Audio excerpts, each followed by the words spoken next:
Salut tout le monde, j'espère que vous allez bien les amis, on se retrouve pour une nouvelle vidéo. On va découvrir ensemble un petit peu ce qui se passe du côté du Real sur ces dernières heures. On va démarrer premièrement, on a une petite date assez intéressante et importante dans l'histoire du Real. C'était en 2018, il y a donc 7 ans. Jour pour jour, c'était la présentation officielle d'un jeune espoir du football brésilien qui venait donc de s'engager du côté du Real Madrid. Il y a 7 ans, le 20 juillet 2018, Vinicius s'engageait et signait du côté du Real Madrid en provenance du Brésil et de Flamengo, Vini qui était présenté du côté du Bernabéu. Regardez, voilà, 2-3 petites photos de cette présentation avec le visage juvénile de Vinicius qui a un visage maintenant beaucoup plus d'homme.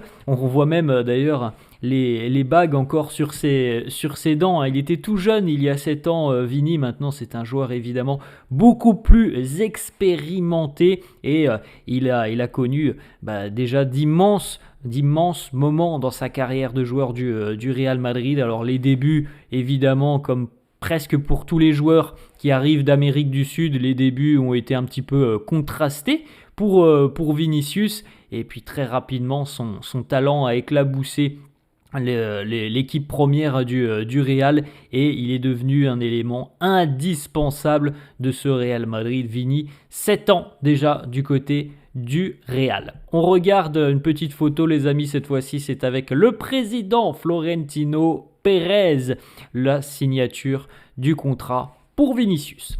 On regarde cette fois-ci les amis les unes des quotidiens madrilènes. Le quotidien AS justement qui consacre sa une à Vinicius.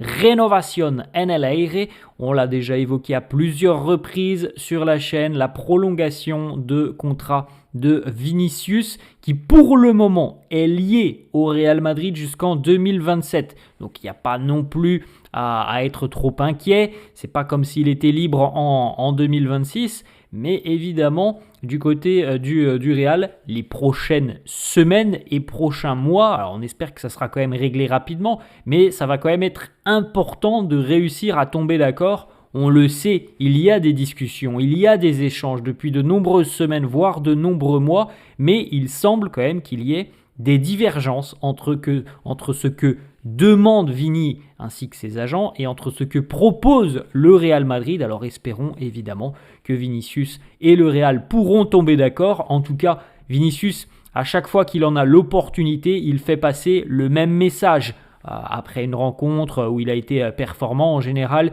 il le dit, le Real c'est mon club, je veux rester ici toute ma carrière. Donc espérons que le club et le joueur pourront tomber d'accord. On espère que ça se fera assez rapidement, mais on le sait en général sur des prolongations comme ça, pour un joueur d'une telle classe, il y a des demandes évidemment, ça se négocie, donc ça prend pas 2 jours. En général, ça prend des semaines et des semaines, voire même des mois et des mois. On poursuit les amis, la une de Marca. Portero para rato, on en parle dans quelques instants. Le Real a tranché aussi en ce qui concerne l'avenir de Thibaut Courtois ainsi que l'avenir aussi d'un autre joueur dont on va parler dans quelques instants. Et puis une petite information qui concerne indirectement le Real. Ça concerne quand même parce que c'est la Liga et parce que c'est le champion en titre du championnat espagnol, le Barça, et donc le gros concurrent du Real. Le Barça va recruter Marcus Rashford, donc belle recrue pour les Blaugrana et un joueur qui affrontera donc le Real dans quelques semaines. On continue avec donc cette grosse information de Fabrizio Romano. Thibaut Courtois va prolonger l'aventure avec le Real Madrid jusqu'en 2027 et il en sera vraisemblablement de même pour Brahim Diaz qui lui aussi va signer une prolongation de contrat avec le Real. Les accords ont été trouvés, il ne reste plus que la signature sur le contrat et Fabrizio Romano annonce aussi que le prochain à prolonger sera vraisemblablement le jeune défenseur espagnol Raúl Asensio. A noter les amis que pour Thibaut Courtois, le Real a fait une nouvelle exception puisque Thibaut Courtois il a 33 ans. À l'heure actuelle, il a 33 ans Son contrat courait normalement jusqu'en 2026, donc l'année prochaine, il aurait eu 34 ans et on connaît très bien la politique du club, c'est-à-dire qu'on est assez réticent à offrir des contrats à des joueurs qui dépassent les 30 ans. Ça devient plus problématique du côté du Real. Il y a quelques exceptions. Lucas, par exemple, a été une exception l'année dernière. Et là, donc, du côté du Real, on prolonge Thibaut Courtois jusqu'en 2027. Et en plus de ça, l'exception qui est faite aussi, c'est qu'il va avoir une augmentation de salaire. Thibaut Courtois, pour un joueur qui a 33 ans et qui donc en fin de contrat aura 35 ans du côté du Real, mais évidemment les performances de Thibaut ont poussé le Real à prolonger son contrat en changeant un petit peu la politique du club par rapport à l'âge du joueur. On continue avec une autre information qui concerne le poste de gardien de but. Alors on l'avait évoqué il y a quelques jours, il me semble qu'il y avait un club turc, si mes souvenirs sont bons, qui était très intéressé par Andriy Lunin. Je crois aussi qu'il y a peut-être 3 semaines, un mois, on avait vu l'intérêt de Villarreal. Et on en sait un peu plus. Selon Marca, le portier ukrainien Andriy Lunin souhaite continuer du côté du Real Madrid. Il est sous contrat jusqu'en 2030 et il souhaite continuer malgré l'intérêt de plusieurs clubs. Donc encore une fois, on vient de le voir aussi par rapport à Thibaut Courtois. L'avenir de Lunin du côté du Real sera certainement encore sur le banc de touche pour l'année prochaine. Tant qu'il y aura Courtois et tant qu'il y aura un Courtois avec le niveau que Thibaut affiche depuis quelques années maintenant, ça devient très compliqué pour Lunin de postuler à une place dans le 11. Maintenant, c'est son choix. S'il veut continuer en étant le suppléant de Thibaut, c'est son choix. On doit le respecter. Ensuite, on poursuit les amis avec une petite information qui concerne Xabi Alonso et la relation que peut avoir le technicien espagnol avec Aurélien Tchouaméni. Xabi Alonso apprécie énormément le profil d'Aurélien Tchouaméni, il le valorise énormément parce qu'il considère que c'est certainement l'un des joueurs qui a une intelligence tactique très intéressante et très importante pour les idées que veut mettre en place Xabi Alonso. Il lui parle énormément pendant le cours d'une rencontre. C'est tout simplement, Tchouaméni est tout simplement le prolongement de Xabi Alonso sur le terrain. C'est-à-dire que les idées que Xabi Alonso essaie de faire passer à son équipe, et bien souvent le message est relayé à Aurélien Tchouaméni qui va échanger avec ses coéquipiers sur le terrain pour leur faire passer le bon message. Donc il a un rôle assez important, Aurélien Tchouaméni, on l'a très rapidement compris et on l'a très bien vu aussi avec, je crois, 2-3 déclarations de Xabi Alonso qui nous disaient à quel point justement Tchouaméni était un joueur très intelligent. Ensuite, on enchaîne les amis avec cette grosse information qui est tombée hier. Alors, on l'a dit tout à l'heure, le Barça va recruter normalement officiellement demain ou après-demain Marcus Rashford. Et selon le quotidien brésilien UOL Esporte, donc un média quand même très sérieux, qui est un média sportif brésilien qui est quand même relativement sérieux, le Barça serait aussi intéressé par Rodrigo. Les Blaugrana auraient déjà contacté les intermédiaires du joueur, donc les agents du joueur, pour les informer de leur intérêt par rapport à Rodrigo.